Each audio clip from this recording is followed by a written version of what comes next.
आज के इस लेक्चर में हम लोग पढ़ेंगे the female reproductive system of flowering plant. पिछले 2-3 लेक्चर्स में हमने समझा था फ्लावर का डेवलपमेंट, फ्लावर का स्ट्रक्चर, और उसके बाद कल वाले लेक्चर में हमने समझा था the male reproductive system of the plant, जिसको स्टैमेन कहते हैं। ठीक है, पिछले मतलब कल वाले लेक्चर में हमने क्या समझा था, स्टैमेन के बारे में पढ़ा था। स्टैमेन होता क्या है बाबू? Male reproductive part, male reproductive part.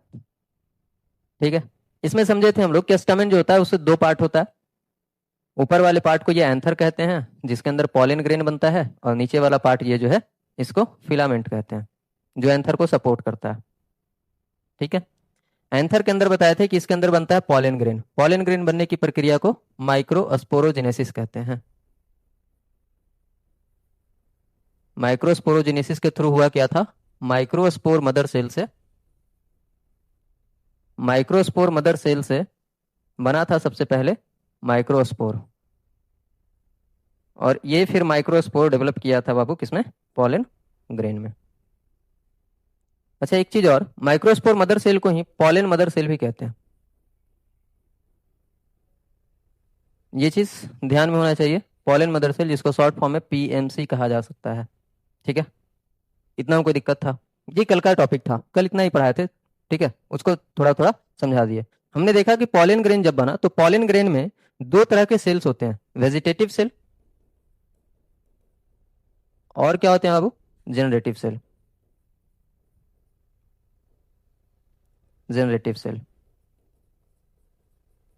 ठीक है, जिसमें से बोले थे कि वेजिटेटिव सेल जो है जनरेटिव सेल को न्यूट्रिशन प्रोवाइड करता है, और जनरेटिव सेल क्या करता है? दो मेल गैमीट बनाता है। कैसे दो मेल गैमीट बनाता है? तो इसमें होता है माइटोसिस। जो जनरेटिव सेल है ये माइटोसिस के द्वारा डिवाइड करता है और दो मेल गैमीट बनाता है। कल के लेक्चर में इतना तक था। ठीक है, आज के लेक्चर में हम लोग समझेंगे the female reproductive part of the flowering plant, जिसको क्या बोलते हैं? पिस्टिल या कार्पल कहते हैं। क्या बोलेंगे बाबू? पिस्टिल या carpel. The female reproductive part.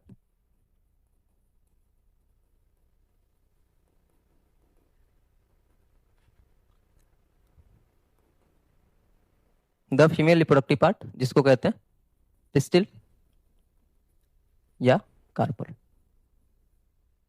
ठीक है, इसी के बारे में जानना है, पिस्टिल या कार्पल के बारे में।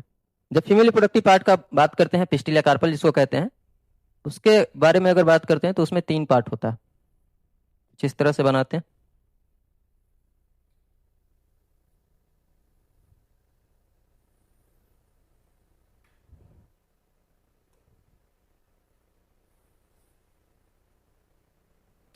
जिसमें सबसे ऊपर फ्लैट सरफेस जो है इसको स्टिग्मा कहते हैं। सेकेंड वाला पार्ट जो है इसको स्टाइल कहते हैं, और सबसे लास्ट वाला जो पार्ट है इसको ओवरी कहते हैं। स्टिग्मा, स्टाइल, ओवरी, ये 3 पार्ट होता है। ये तीनों को मिलाकर हम लोग क्या कहते हैं? इन तीनों को मिलाकर मतलब ये पूरा स्ट्रक्चर जो दिख रहा है, ये पूरा स्ट्रक्चर कहलाता है पिस्टिल या कार्पल। ठीक, अब इस ओवरी के अंदर बहुत सारे स्ट्रक्चर्स पाए जाते हैं।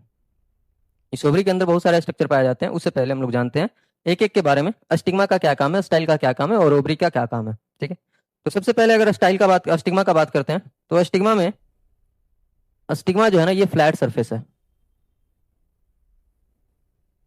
और इसी फ्लैट सरफेस के ऊपर लैंड करता है आके, लैंडिंग ऑफ पॉलन ग्रेन। इस पे क्या होता है? पॉलन ग्रेन का लैंडिंग होता है।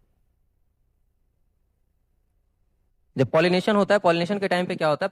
पॉलन ग्रेन जो है वो फीमेल रिप्रोडक्टिव पार्ट के पास आता है। तो फीमेल रिप्रोडक्टिव पार्ट के कौन से, फीमेल रिप्रोडक्टिव पार्ट जो है, फीमेल रिप्रोडक्टिव ऑर्गन पिस्टिल, उसके कौन से पार्ट पे लैंड करता है? स्टिग्मा पे आके लैंड करता है, क्योंकि स्टिग्मा जो है वो फ्लैट सरफेस होता है, उसी के ऊपर आके पॉलन ग्रेन लैंड करता है। ठीक है, स्टाइल जो है ना ये बस एक क्या है? एक सिलेंडर लाइक का स्ट्रक्चर है, जिससे होते हुए पॉलन ट्यूब जो है अंदर की तरफ जाता है। यहाँ पे जब पॉलन ग्रेन लैंड करता है ना, यहाँ पे जब पॉलन ग्रेन लैंड करता है तो पॉलन ग्रेन से क्या बनता है? पॉलन ट्यूब जनरेट होता है, जिस पॉलन ट्यूब को क्या करता है? नीचे की तरफ ले जाने में सहायता देता है स्टाइल। ठीक है, तो जब पॉलन ट्यूब बनता है तो पॉलन ट्यूब जो है through the stigma, through the tissue of stigma and style, वो क्या होता है? ओवरी तक पहुंचता है। ठीक है, स्टाइल के थ्रू पॉलन ट्यूब ओवरी तक पहुंचता है। स्टाइल का बस इतना काम। आगे अब चलते हैं ओवरी के पास। तो ओवरी, जब ओवरी का बात करते हैं ना, तो ये ओवरी जो है एक स्वेलन स्ट्रक्चर है, जिसके अंदर जो कैविटी है, इसके अंदर का ये जो कैविटी है, जो खाली जगह दिख रहा है, ये जो कैविटी है इसके अंदर, इस कैविटी को हम लोग कहते हैं ओवेरियन कैविटी। ये जो ओवेरियन कैविटी है, ओवेरियन कैविटी, इसको बाबू हम लोग कहते हैं लोक्यूल। क्या बोलते हैं बाबू? लोक्यूल कहते हैं। इस ओवेरियन कैविटी को क्या कहते हैं? लोक्यूल। मतलब ओवरी के अंदर जो खाली जगह है उसको लोक्यूल कहते हैं।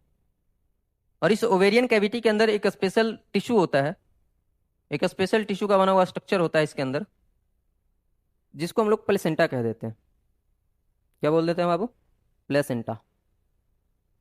ठीक।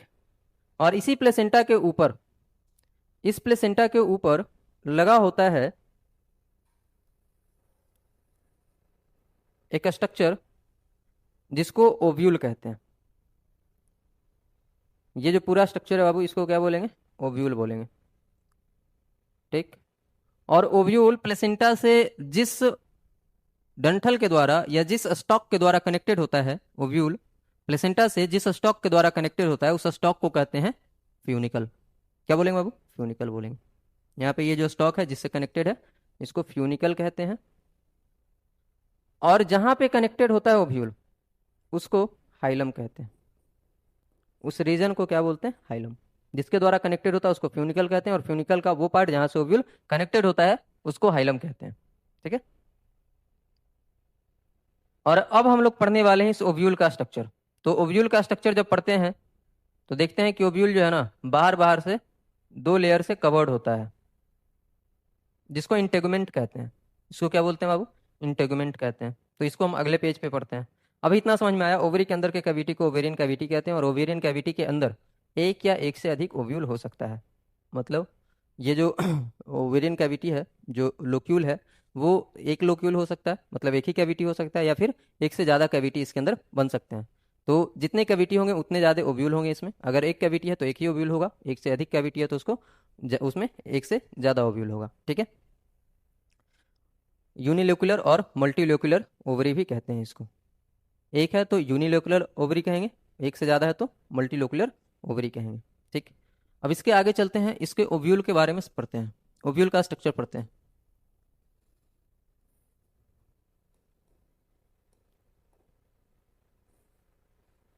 ये बना दिया प्लेसेंटा, और प्लेसेंटा के ऊपर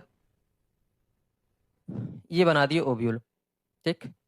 तो ओव्यूल जिस स्टॉक से कनेक्टेड है उस स्टॉक को कहते हैं फ्यूनिकल। फ्यूनिकल के जिस पार्ट से ओव्यूल कनेक्टेड है उस पार्ट को कहते हैं हाइलम। उस रीजन को जहां से ओव्यूल जो है कनेक्टेड है उसको हाइलम कहते हैं। ठीक है। जिसके ऊपर ये पूरा स्ट्रक्चर अटैच्ड है उसको बोलते हैं प्लेसेंटा। ठीक। और अब देखते हैं, तो ऊपर का ये जो पार्ट है ये पूरा ओव्यूल है। ये ऊपर का पार्ट पूरा क्या है? ओव्यूल है। ठीक। अब ओव्यूल जो होता है दोनों तरफ, चारों तरफ से एक लेयर से कवर्ड होता है, जिसको बोलते हैं बाबू इंटेगुमेंट। इसको क्या बोलेंगे बाबा? इंटेगुमेंट बोलेंगे। ठीक है। बाहर वाला इंटेगुमेंट जो है, दो लेयर से ये कवर्ड है पूरा ओव्यूल, जिसमें बाहर वाला जो लेयर है इसको बोलते हैं आउटर इंटेगुमेंट। Outer integument.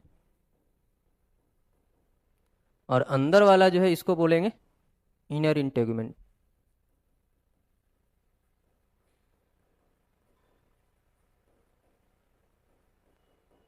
ठीक। अब देखिएगा कि कहीं पे एक ऐसा लोकेशन है, एक ऐसा पोजीशन है जहां पे इंटेगुमेंट जो है ना वो अब्सेंट है। तो जिस लोकेशन पे इंटेगुमेंट अब्सेंट है उस पोजीशन को कहते हैं हम लोग, उस इंड को कहते हैं माइक्रोपाइल। उस पोजीशन को क्या कहते हैं? जहां पे वो ओपनिंग है, जहां पे खुला हुआ है, जहां पे इंटेगुमेंट अब्सेंट है, उस ओपनिंग को कहते हैं माइक्रोपाइल। और उस तरह के इंड को, उस तरफ के इंड को कहते हैं माइक्रोपाइलर इंड। ठीक है। और इसके जस्ट अपोजिट वाला जो इंड है, इस वाले इंड को कहते हैं चलाजल इंड। इस वाले इंड को क्या कहते हैं? चलाजा या चलाजल इंड। ठीक है। और इस वाले जिधर जिधर इंटेगुमेंट अब्सेंट है उसको क्या बोलते हैं? माइक्रोपाइल बोलते हैं। क्यों अब्सेंट होता है उसके बारे में आगे चर्चा करेंगे। इस ओव्यूल के अंदर ढेर सारे सेल्स पाए जाते हैं। इस ओव्यूल के अंदर ढेर सारे सेल्स पाए जाते हैं इस तरह से।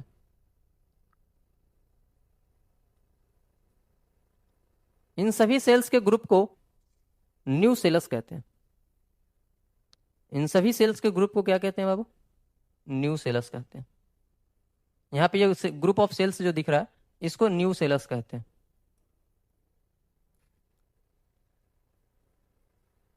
ठीक है। अब इसमें न्यू सेलस जो है ये ग्रुप ऑफ सेल्स है, मतलब टिश्यू कह सकते हैं। न्यू सेलस क्या है? इसके अंदर एक टिश्यू पाया जा रहा है, ग्रुप ऑफ सेल्स है तो टिश्यू कह सकते हैं। अब न्यू सेलस के सेल्स में ये पावर होता है कि वो ग्रो करके क्या बना सके? मेगास्पोर मदर सेल बना सकता है। ठीक है। चूंकि अब ये न्यू सेलस में पावर है मेगास्पोर मदर सेल बनाने का, और जिस बॉडी के अंदर, जिस स्ट्रक्चर के अंदर मेगास्पोर मदर सेल बन रहा है उस पूरे स्ट्रक्चर को क्या कह रहे हैं? ओव्यूल कह रहे हैं। और इसी ओव्यूल को एक और नाम से जानते हैं हम लोग, इसी ओव्यूल को एक और नाम से जानते हैं हम लोग, मेगास्पोरेंजिया। इस ओव्यूल को एक और नाम से जानते हैं जिसको क्या बोलते हैं बाबू? मेगास्पोरेंजिया। ठीक है।